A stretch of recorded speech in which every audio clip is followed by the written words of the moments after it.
Good morning all of you.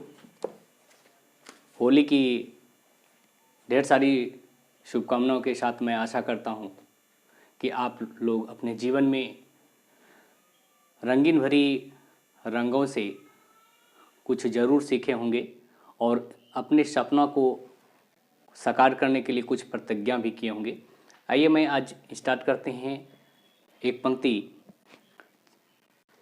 क्षितिज जल पावक गगन समीरा पंच रचित यह अधम शरीरा।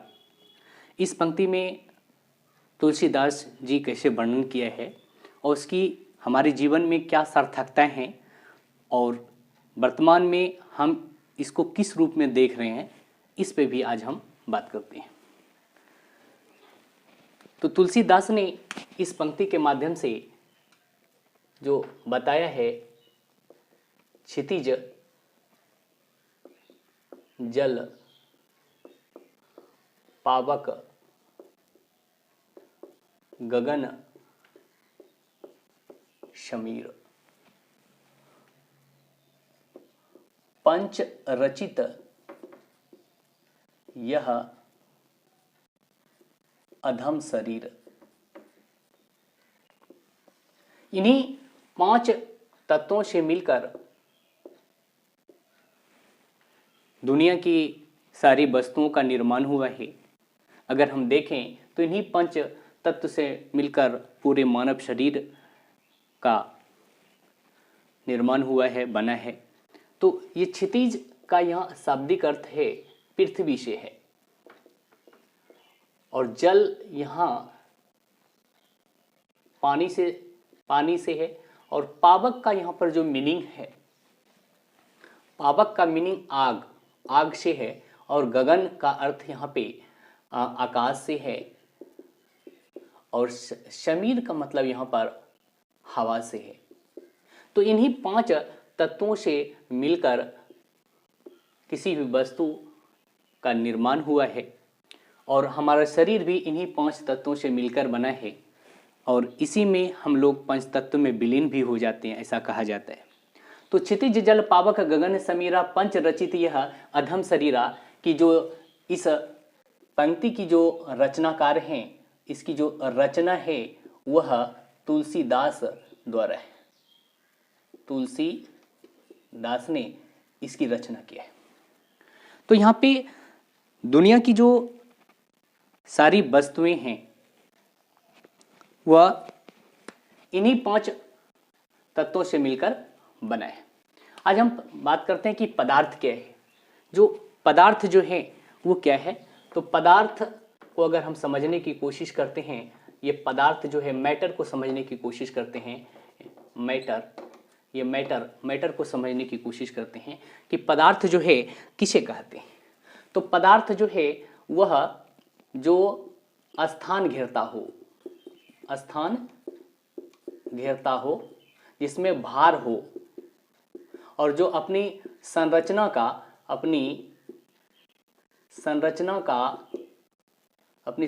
के परिवर्तन का विरोध करता हो, वो सभी पदार्थ कहलाता है। अगर यहाँ पदार्थ को अगर हम देखें तो आपका हवा है, पानी है, बालू है, ये सभी कहीं ना कहीं ये सभी पदार्थ है। ये सभी पदार्थ एग्जाम्पल के तौर पर। पदार्थ को अगर क्लासिफिकेशन को अगर हम समझने की कोशिश करें कि क्लासिफिकेशन वर्गीकरण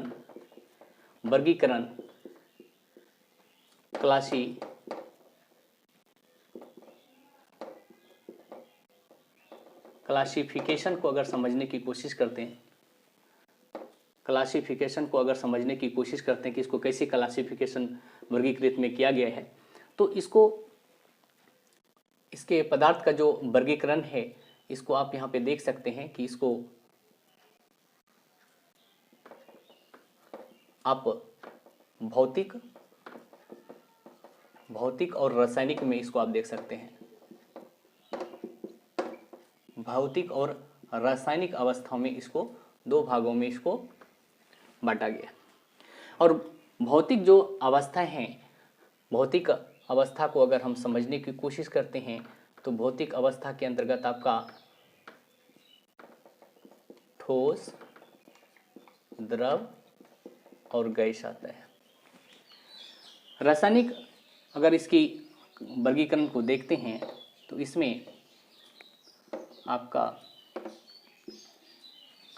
एक शुद्ध पदार्थ आता है और दूसरा मिश्रण आता है। एक आता है शुद्ध पदार्थ, दूसरा मिश्रण।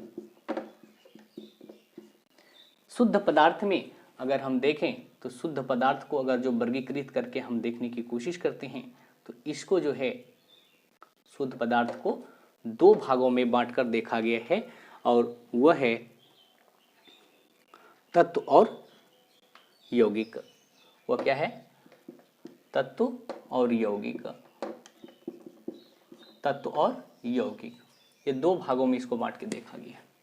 मिश्रण को अगर देखें तो मिश्रण को आप यहाँ पे बांट के देख सकते हैं कि मिश्रण जो है ये दो प्रकार का यहाँ पे हो गया।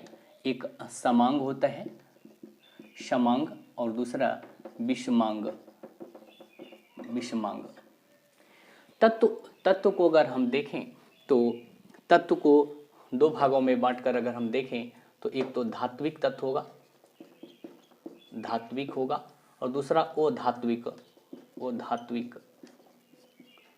और यौगिक में अगर हम देखें तो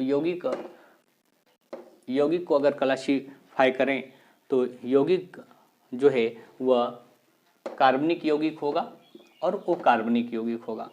यौगिक में कार्बनिक और अकार्बनिक, ये इसके क्लासिफिकेशन है। तो ये मिश्रण में आप देख रहे हैं कि जो एक समांग मिश्रण है और विषमांग मिश्रण है, जब निश्चित अनुपात में हम पदार्थ को मिलाते हैं, इसमें निश्चित अनुपात में पदार्थों का मिला होता है, निश्चित अनुपात में होता है, ये निश्चित अनुपात में मिला होता है, तो उस प्रकार के मिश्रण को हम समांग मिश्रण कहते हैं। जब विषमांग मिश्रण में क्या होगा कि वो निश्चित अनुपात में मिला होगा, वो निश्चित अनुपात में जब पदार्थों का इसमें मिला हो, जब पदार्थ अनिश्चित अनुपात में मिला हो तो उसको हम विषमांग मिश्रण कहते हैं।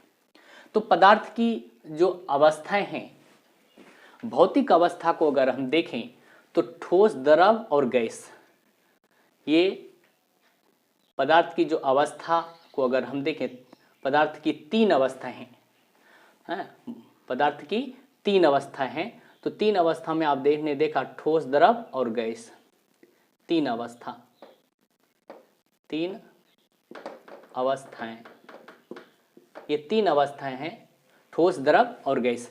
और जो ये तीनों अवस्था में जो पाया जाता है वो आपका जल होता है। तो पूछा जाता है कि वह कौन सा पदार्थ है जो तीनों अवस्था में पाए जाते हैं, तो जल जो है ठोस, द्रव और गैस के रूप में पाया जाता है। तो पदार्थ की जो चौथी अवस्था है, फोर्थ अवस्था है, वह प्लाज्मा है। वह क्या है? प्लाज्मा। प्लाज्मा जो है वह पदार्थ की चौथी अवस्था है। और पांचवी अवस्था को अगर देखें तो पांचवी अवस्था जो है, पांचवी अवस्था को अगर समझने की कोशिश करते हैं तो बोस-आइंस्टाइन क्या है? बोस-आइंस्टाइन कंडेंसेट।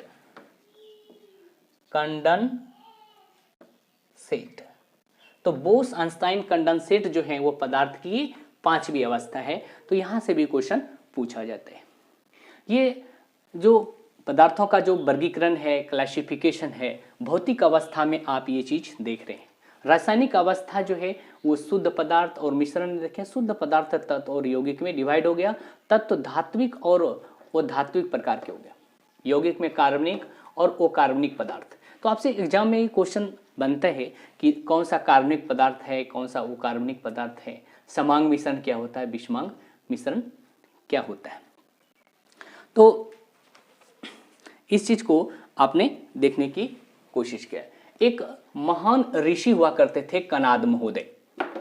एक महान ऋषि एक महान ऋषि हुआ करते थे, महान ऋषि कनाद।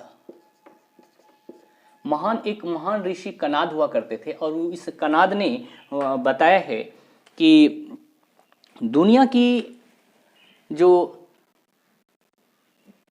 सारी वस्तुएं हैं,